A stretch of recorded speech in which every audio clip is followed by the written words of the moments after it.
Pessoal, muita gente me pediu para resolver o exercício 4 em vídeo, né, o da lista 3, porque teve muitas dúvidas na hora de resolver e o vídeo pode esclarecer, né? O exercício é esse daqui. Uma massa M2 gira sobre uma mesa, presa por um fio que passa por um furo, e do outro lado o fio está preso a uma massa M1 que só pode subir ou descer. Tá? Eu vou resolver esse problema de duas maneiras diferentes. A primeira é usando a mecânica newtoniana pura e simplesmente. Mas antes disso, deixa eu fazer duas observações. A primeira delas é a seguinte: o momento angular é conservado porque as forças são centrais. Aqui a gente tem um desenho mais esquemático, onde aparecem as forças. Sobre a massa M2 existe uma força resultante T que aponta para o furo O. A normal e o peso, né, se cancelam e a resultante é só T que aponta para cá. Sobre a massa M1, a resultante aponta na linha da massa até o furo também, né? Mesmo que o peso seja maior do que a força T, né, apontando a resultante então estaria para baixo, mesmo assim ela está na linha de ação, né? Que vai da massa até o furo. As duas forças apontam para o mesmo lugar sempre, então elas são centrais, tá? O segundo ponto é que eu não posso usar o método formalismo da partícula fictícia de massa reduzida μ no referencial do centro de massa, porque as forças não são na mesma direção, não são atração e repulsão na mesma direção. Tá? Elas não são nem atração e repulsão, né? Elas estão presas por um fio. Veja que a força sobre M2 é horizontal, a força sobre M1 é vertical. Portanto, todo aquele método vai por água abaixo. Eu posso até tentar adaptar para essa situação, mas daria tanto trabalho que é melhor você voltar um passo atrás e usar as partículas reais mesmo, né? M1 e M2. É o que eu vou fazer agora usando primeiro a mecânica newtoniana, tá? Além disso, tem um terceiro problema, que o centro de massa não é um referencial inercial. O centro de massa tem aceleração. Vamos supor que a massa M1 seja grande o suficiente para puxar o sistema para baixo. Ele vai descer de forma acelerada e o centro de massa vai descer junto aceleradamente, né? Então o centro de massa não é um referencial inercial. Aquele método da massa reduzida vai por água abaixo de novo. Tudo bem? Então a gente tem que voltar para as bases, né? Consultar as bases novamente, que é as massas reais e a lei de Newton. A lei de Newton para a massa M2 nos diz que a massa vezes a aceleração é igual à força que age sobre ela, resultante, né? Portanto, M2, a aceleração de 2 é igual à força T. Vamos calcular primeiro essa força, que é mais fácil. A força T é contrária ao do versor R chapéu, né, que é o versor radial. A força T é radial, mas apontando no sentido contrário ao do versor. Portanto, é menos T, R chapéu. A aceleração, né, já que eu estou usando coordenadas polares, é esse bicho inteiro aqui, tá, que a gente viu no começo do curso, quando falou de cinemática do ponto em coordenadas polares. Tem uma parte radial e uma parte angular ou transversal. A parte radial tem a aceleração R2 pontos, que é a aceleração com que a distância da massa até o centro muda, né? O R pode mudar com essa aceleração R2 pontos. O outro termo, menos R θ ponto ao quadrado, é a aceleração centrípeta, tá? Veja que a aceleração da partícula M2 não é simplesmente a aceleração centrípeta, né? Porque o movimento não é circular, tá? A massa M2 gira aqui, mas a distância R pode mudar, porque se a massa M1 desce ou sobe, né, o comprimento ali varia e o movimento da massa M2 não é um círculo. Então não tem só a aceleração centrípeta na direção radial, né? Tudo bem? Mas essa equação aqui é uma equação vetorial, nos fornece duas equações, na verdade, uma para cada componente, uma para cada direção. Na direção radial, né, M2 vezes a aceleração radial é igual a menos T, e na direção transversal ou angular, a gente tem que essa parcela aqui tem que ser zero, porque não tem força resultante na direção angular, né? Então a gente tem duas equações com a segunda lei de Newton. Uma terceira equação vem da conservação do momento angular, né, que é a soma dos momentos angulares de cada uma das partículas. A partícula M1 não contribui para o momento angular em relação a O, porque a velocidade dela é tangente ou paralela à posição, né? Ela só sobe e desce, a posição também é para cima ou para baixo. Eles são paralelos, posição e momento são paralelos, não tem momento angular para M1 em relação ao ponto O. Para a massa M2, você tem o R2P2, que é o R na direção radial, né? Rzinho que é a distância na direção radial. Produto vetorial com M2V2, que é o momento. A velocidade V2 é essa aqui, ó, em coordenadas polares, tá?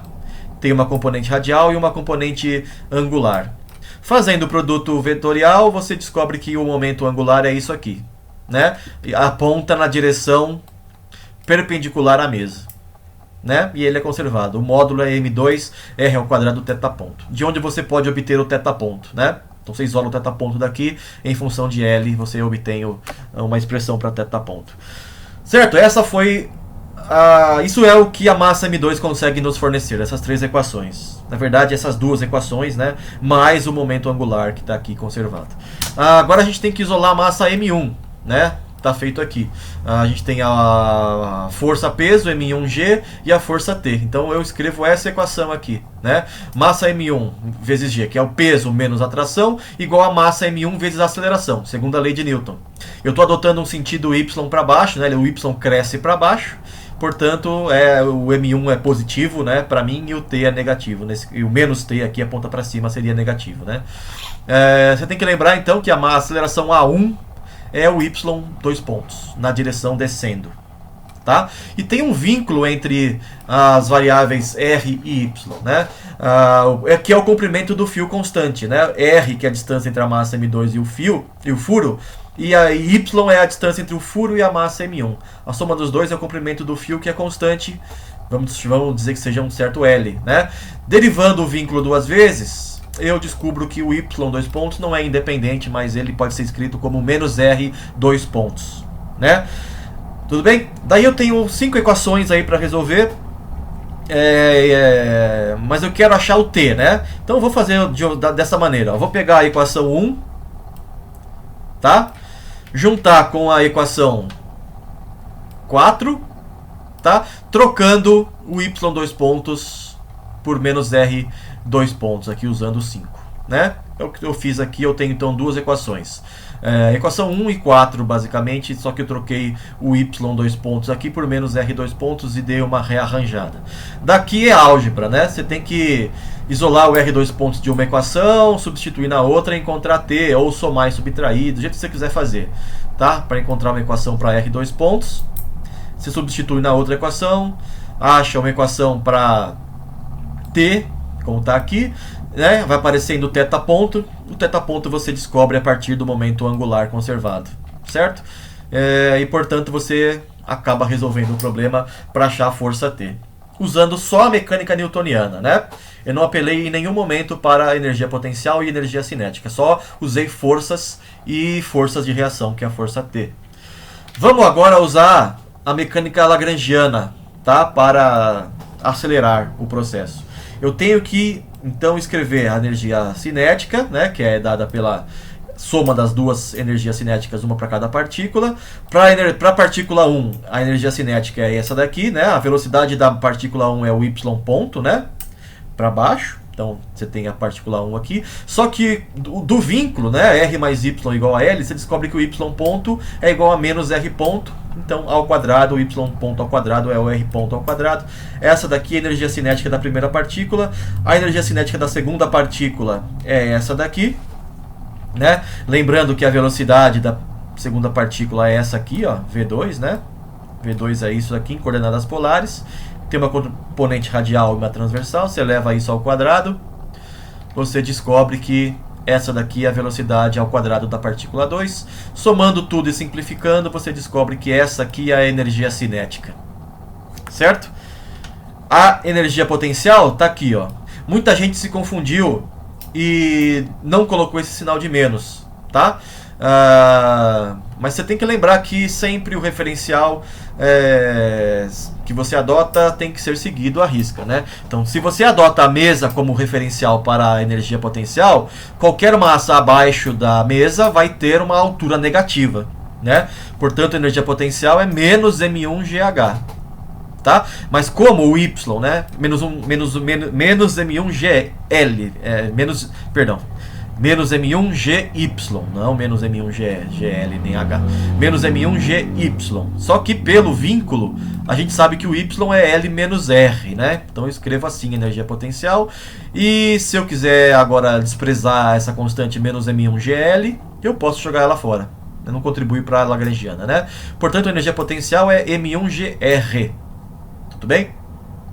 Junto a cinética menos a potencial, obtenho a lagrangiana que está aqui, tá? A cinética está aqui, a potencial está ali. Aqui está a lagrangiana, portanto, né? Bom, vamos calcular as equações de Lagrange, acha as derivadas parciais e monta as equações de Lagrange, né?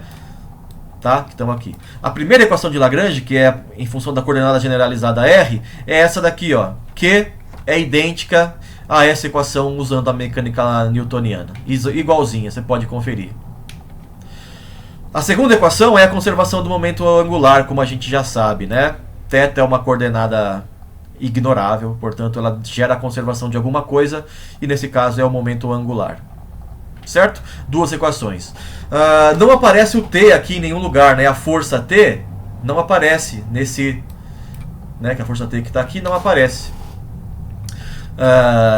Não confunda com esse outro T aqui, que é simplesmente a energia cinética, né? Eu estou falando do T agora como força, uma força T do fio, né? Então eu tenho que fazer análise newtoniana para que ela apareça. T é uma força de reação, ela não faz parte da análise lagrangiana. Então eu volto lá no problema, isolo a massa M1 e eu escrevo a força ali que aparece nela. Tem a força peso, a força T. É a mesma que antes, tá?